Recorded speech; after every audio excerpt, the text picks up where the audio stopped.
This video is a film study look at Trenton Simpson, who had a 6-tackle, 1.5 sack performance against the Commanders in a preseason finale for the Ravens. The Ravens defense played spectacular over the course of these 3 games. I got them at 32 points allowed. I don't know if that accounts for any points scored against our offense, the pick 6.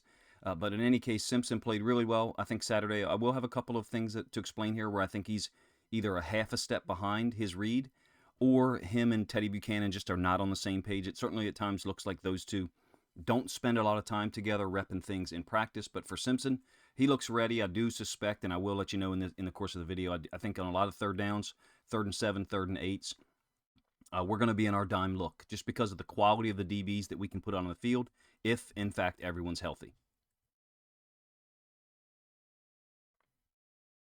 This is the first play of the game. Simpson's generally going to be spot shadowed in yellow. Additional to that, he's oftentimes supported by the strong safety into the boundary because of the way the Commanders play offense. I almost call them the Redskins. It's an option-based attack, to be honest with you.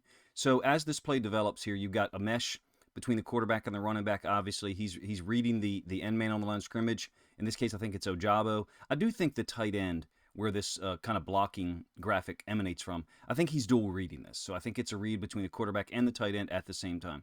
Buchanan goes underneath of this. And what I mean is, just as an establishing point, Buchanan goes here, underneath of this tackle's block, the guard's block, excuse me.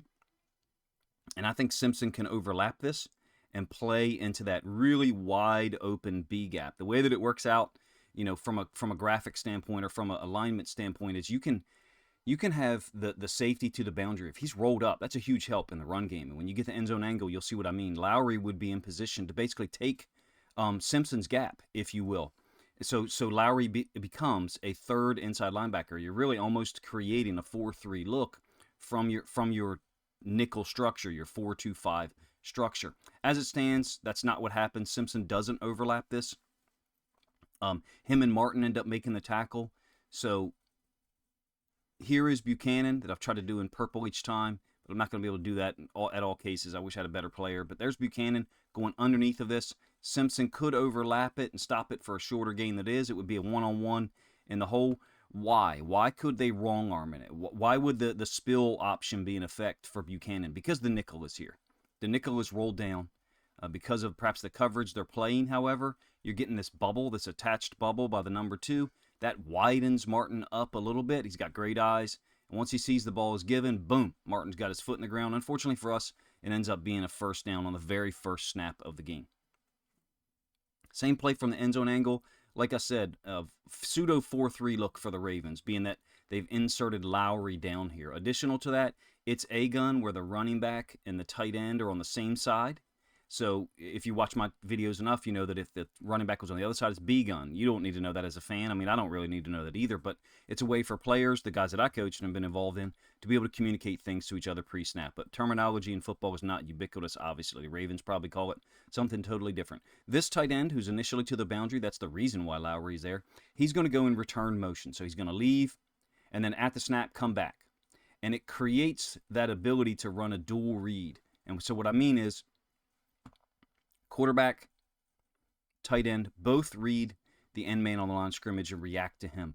And I think that Buchanan, look, it's also possible that Buchanan misdiagnoses this. And so what I mean is the guard's first step is out. Buchanan, could think that the guard and tackle are going to both go get green. And so Buchanan's just going to fill that gap right now. Well, that gap gets compressed. It gets closed off. The window closes because the guard steps down. So it's possible this is on Buchanan. And in fact, that's what I said in the reaction video. But what I'm somewhat convinced of now is that he's wrong arming it, and then Simpson should overlap and end up in this gap here, which is going to widen up when that guard takes Buchanan down. Basically, you can see it a little bit better here now.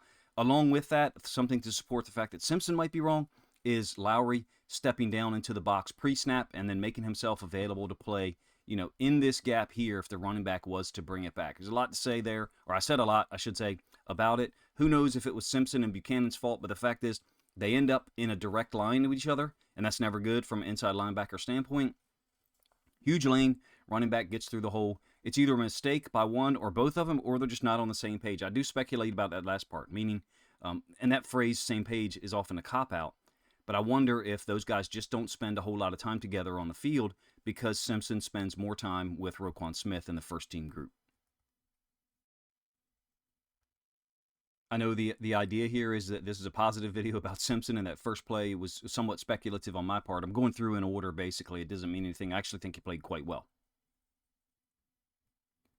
Still first possession. Of course, we know that Washington possessed the ball for a while on their first possession compared to their next 3 or 4. And Simpson, like I said, spot shadowed in yellow. This is empty. And we don't have a real run threat here at quarterback. It's not a Josh Allen. It's not a Jalen Hurts. So I think that his reaction's a step slow, I'll be honest with you. It is a missed tackle by, I think it's Kane down here to the boundary. The screen is to the outside receiver, hitch screen, whatever, slip screen, whatever people want to call it.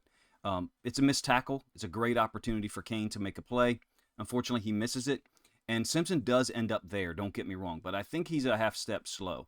And so what I mean is you can see that clearly the quarterback is looking down here to the boundary. Simpson is slow playing this. 56 is fast playing this. And we've done this, look, we've done this for years out of empty. Chase the sack, right? And it's okay kind of for the D tackle to do that.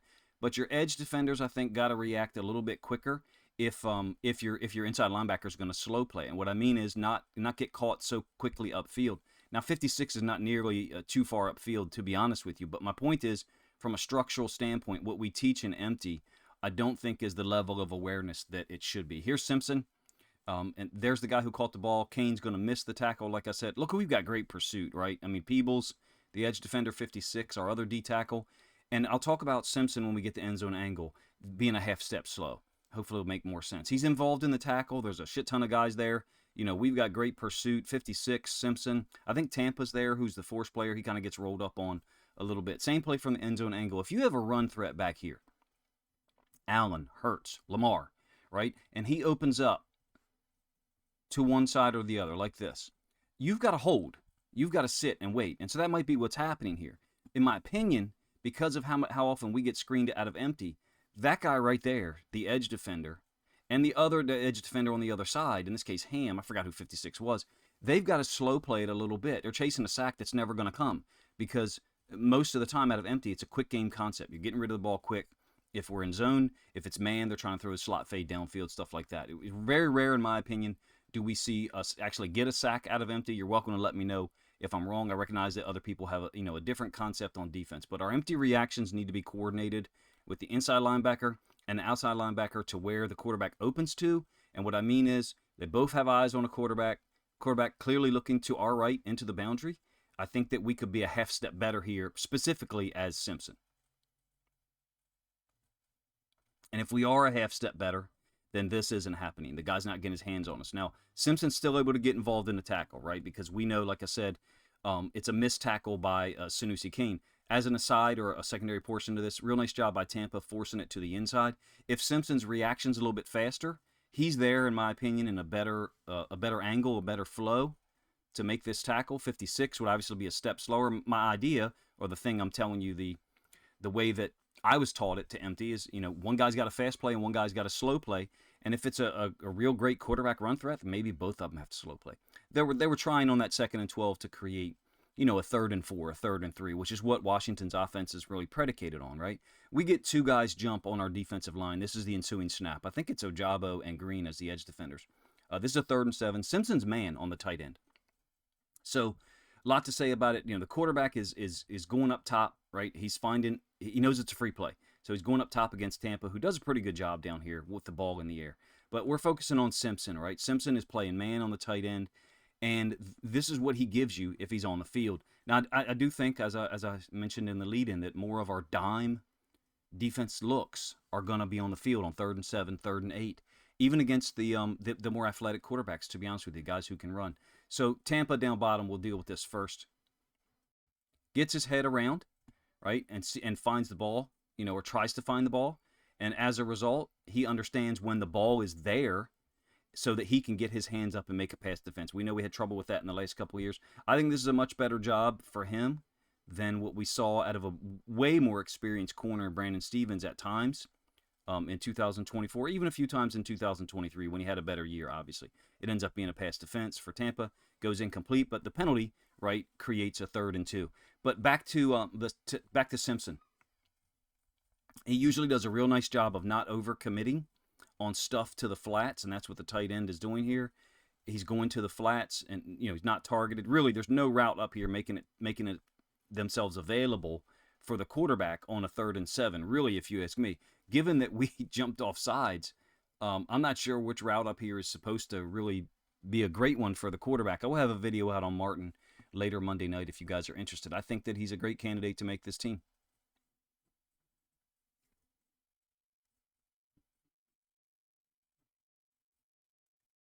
I do think that, well, to talk about that play a little bit and the dime, when the Mike and the Will, Buchanan and Simpson, basically when the Will is on the wrong side and he's to the tight end side to the field, that pretty much lets you know that it's man. If the tight end had went across into the boundary there, which is normally where you see tight ends lined up, then Simpson would have had a man as well. So from a pre-snap awareness standpoint, the quarterback, Hartman in this case, or anyone, should have had a great idea that, hey, it's man that's coming. I think Simpson gives you that option if you want on even 1st and 2nd downs, basically playing some man on the tight end. He's got the ability to keep up with them. We did see him get beat by, I think it was Bowers in week 2 last year, but it was still a contested route by Simpson and a pretty good job of coverage, if you ask me. All right, moving to the second possession here. Man, the Commanders spent so much time in this alignment here. What I call Pro Twins A out of 11 personnel. So tight end, running back, same side. That's 11 personnel grouping sets Simpson into the boundary. He's really, almost lined up right on the midline. So some would call him the Mike. It's a 1st and 10. And this is just, a brilliant play by him with Lowry rolled down here to fill against the run. Simpson is supposed to be the read man on an RPO. It's possible that the read man here is actually Lowry, and so that's why the quarterback puts the ball in the running back's gut and pulls it back to throw. This little slant or in cut, I should say, to the Z wide receiver with JAD on him. This is amazing stuff, man, by Simpson to be able to redirect. He's a great athlete, man. Be able to redirect, get his hands up in the air, and we've got great awareness on this defense. If JAD doesn't pick it, there's another defender there. JAD, probably a little bit step slower on that slant than maybe we would want. This is a brilliant freaking play by Simpson that tells you, the reason why he was drafted is because he's got the ability to impact the game against the pass so much, and he's got so much coverage versatility. Same play, end zone angle. Here's Simpson. Obviously, I think I actually spot shadow him. And it's A-gun. Like I said, tight end, running back, same side. You can see the mesh, and I think that normally you'd be reading this inside linebacker Simpson, but because the strong safety's rolled down, that's actually who the quarterback is reading. So since Lowry, has come downhill from his pre-snap alignment, like that, quarterback pulls the ball and then tries to deliver the slant, and just badass play by Simpson. Look at the length. Look at the range that's there for him. Fully extended. Getting his hand up in the air and tipping it. Those are the things that are unplanned. They're not on schedule, right? You don't draw that up in the playbook. That's not how you're gonna stop the play. Typically, it just gives you an idea of what he's capable of. Same formation before the running back flips. This is now into the 3rd possession, obviously, because JAD picked them off to stop the 2nd drive. So it's Pro Twins A to start with the tight end, running back, same side. But the width of this receiver tells you that it's not an RPO. So one of the reasons why people talk about formation so much is because, this guy's not going to run a slant for an RPO typically with this safety sitting right here for the kill shot, or what in old terms of football used to be a kill shot. In the previous play, Lowry was walked down, rolled up. Not that some people won't run an RPO there, but most situations they will not. Running back has switched sides, right? And so Simpson looks like he would be the read man, but there's no mesh here. There's no mesh between the quarterback and the running back at all, right? So he's just throwing this thing out there. It's a predetermined little hitch screen, slip screen, whatever you want to call it, into the boundary. There's Simpson. Like I said, I'll try to spot shadow him in yellow. Great hustle. And I think JAD's doing a great job as the force defender out here to the boundary. Stabbing and holding to the outside. Lowry should be downhill right now, knowing that the pursuit inside out is there, and we've got it, right? These guys are pursuing. I don't think Simpson is a step late here at all. Lowry, in my opinion, needs to be more flush downhill now instead of kind of hedging back to the inside a little bit. You will get it from the end zone angle, but we're talking about right here. He kind of hedges back, and that's not his job. JAD's out here. His job is in here now. He does, in fact, stay on the inside, but I think that little hedge allows the receiver a little bit of space to kind of work his way out and then back in. Like I said, it's A gun, pre-snap, running back, tight end, same side. They flip, pre-motion, I should say. And there's the fact that there's, no mesh. Buchanan, maybe you could say he's got to be a little bit more aware because there is no mesh. The running back and the offensive lineman are working that way, though, so he's going with that read, if you ask me. And Simpson putting his foot in the ground, redirecting, kind of bends it a little bit. What I'm talking about with Lowry is occurring right here. You've got pursuit from the inside out. Those are the three that I talked about on the previous view, the all-22 angle. JAD is out here forcing this thing outside in. And Lowry should have been, I think, a little bit more downhill to be a little bit more forceful, if you will, as the alley player. Moving forward to the fourth possession, this is a split sack. I think it goes down between Simpson and Buchanan. They're both in this mug look. Originally, I thought it was Peebles in the reaction video. I indicated I thought it was Peebles. But the way that this is working out, it's man, right? Man here, free safety. So it's a 5-man rush. We got man here, tight on the tight end. The difficult cover here, I think that's Tampa, but I could be wrong, is on this drag underneath from the outside receiver, right? So we're talking about that route there, going underneath, and then him trying to cover it, going over the top. But on the inside here, it's a pick. It's a pick from Simpson here, trying to take over the center, and then Buchanan on the running back. I do think that JAD's done a nice job here. It looks to me like the quarterback is looking for either this guy to break this out or maybe this guy to break this out. My suspicion is it's probably the slot, and this is, a hard-coded vertical route, so maybe there's an explanation here that the slot receiver didn't take his route to the outside when he should have. I mean, he's running it basically into the safety on a vertical. So I would think that the way that this works out is you've got this potential here and that second for the quarterback. So the quarterback had to pull up, and then Simpson and Buchanan kind of sandwich him. I will give you the end zone angle of this one. This is the Queen stuff. This is what Patrick Queen used to do a ton of. It's a typical mug look, right, for us on third down. But what I'm talking about is what Simpson does to kind of free up Buchanan. Basically, pick the center so that the other inside linebacker, Buchanan, can kind of fold over the top. That's the idea. It's creating basically a 2-on-2. Okay, the center and the running back, 25, on Simpson and Buchanan. So we're talking about the center and the running back dealing with two of our badass inside linebackers, both edge defenders, rushing. You can see the pick by Simpson on the center. Buchanan kind of holds the center just for a moment or stabs him for a moment. And then we're trying to get a pick. So we got the running back on Buchanan, and we've got Simpson on the center. Nothing there. Like I said, I think he's looking for the out, and then possibly this route coming underneath late. I think I'm going over the plays too much. My apologies. I really am enjoying the new player that I have. This is a great moment, if you ask me, for the defense. Buchanan in there. Simpson in there. I think that's Peebles in there as well. There's Ravenel, so this must be Peebles. Spinning back. Man, he is violent. Watch Peebles. All of Peebles' moves. Tries to swat down. Tries to rip up. Doesn't work. Chops back down. Spins to the inside. And then a violent slap. That's a badass play right there, man. It kind of gives you an indication as to what the Ravens saw in him. He doesn't get credit for the sack. Like I said, I think it's all Buchanan and Simpson with the split sack there. Really cool moment, if you ask me. Another situation that's somewhat anomalous with alignment. This is the sixth possession. This is, of course, the interception / fumble, whatever it's called. This will be the last play that I show you. Those guys both line up to the boundary. That's an alert for the offense, for the quarterback, right? This is a 1st and 10 on the sixth possession. Again, the Commanders are in empty, so 3 to the field up at the top. That's a triangle, and then 2 to the boundary, the twins to the bottom side. Simpson blitzes, and it's a clean win against this guard. When I saw it, I thought he just ran by the guy, but he just really slides by him. I'm not sure if the guy's getting too far out in front a little bit. I mean the right guard, but let's look at the coverage. So it's man here. Buchanan, man on the slot down there. I think that's a tight end, but I could be wrong. Man there, and then a difficult cover here. I think that's for Kane. because he's got to worry about this man coverage here, this teammate, covering one of their receivers, and so how to try to work over the top of that. It's a 1st and 10, so he's going over the top, right? He doesn't want to go. I'm talking about Kane. He doesn't want to go underneath of his. Then you're in a trail angle, and it becomes really great opportunity for the guy to run an out and up or a wheel, if you will. And like I said, the quarterback is looking to that side initially. Unbeknownst to him, the quarterback at this time, Simpson, has already run past.